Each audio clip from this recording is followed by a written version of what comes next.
அன்புள்ளம் கொண்ட தமிழ் பெருமக்களே, தமிழகத்தில் பொது ஊழியம் செய்கின்ற ஒரு சாதாரண தொண்டனாகிய இந்த வைகோ ஏறத்தாழ 7000 கிலோமீட்டர் நடந்திருக்கிறேன். ஆனால் நான் கீழே விழுந்ததில்லை. இப்பொழுது 4 நாட்களுக்கு முன்னர் நெல்லைக்கு சென்றிருந்த இடத்தில் தங்கியிருந்த வீட்டில் படிகளின் வழியாக ஏறாமல் பக்கத்திலே இருக்கக்கூடிய திண்ணையிலே ஏறினேன். அப்படியே அலைமலைத்து இடதுபுறமாக சாய்ந்து விட்டேன். எனக்கு தலையில் அடிபட்டிருந்தாலோ முதுகெலும்பு அடிபட்டிருந்தாலோ நான் இயங்க முடியாமல் போயிருப்பேன். இப்போ என்னன்னா, இடது தோள்பட்டையினுடைய அந்த கிண்ணம் உடைந்திருக்கிறது, அதோடு அந்த எலும்பும் கீறி இருக்கிறது. அதனால் அங்கே உடனே டாக்டர் முரளியிடம் காண்பித்து அவர் உடனே நீங்கள் மெட்ராஸுக்கு போகணும், சென்னைக்கு போகணும், அங்கே போய் நீ ட்ரீட் பண்ணணும் அப்படின்னாங்க. நான் போய் டாக்டர் தனியாக சேர்ந்துக்கிட்டு யோசனை கேட்டேன்.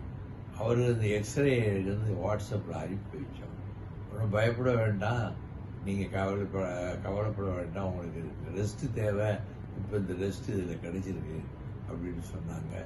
எனக்கு அநேகமாக ஒருவேளை நாளைக்கே அறுவை சிகிச்சை நடைபெற்று அந்த கிண்ணம் தோள்பட்டையிலிருந்து விலகி இருக்கிறது அல்லவா, அதை திரும்ப பொருத்திவிட்டு அதோடு சேர்ந்து எலும்பும் ஒரு 2 சென்டிமீட்டர் உடைந்திருக்கிறது, அதுக்கும் சேர்த்து நாளைக்கு அறுவை சிகிச்சை செய்யலாம் என்று டாக்டர்கள் இங்கே திட்டமிட்டிருக்கிறார்கள் அப்பல்லோ மருத்துவமனையிலே. ஆகவே நான் நன்றாக இருக்கிறேன், முழு ஆரோக்கியத்தோடு வருவேன். எனக்கு முன்பு போல இயங்க முடியுமா என்று மட்டும் யாரும் சந்தேகப்பட வேண்டாம். நான் உழைப்பு என்பதற்கு இலக்கணமாக இருக்கக்கூடியவர் என்பதை கலைஞரே சொல்லியிருக்கிறார்.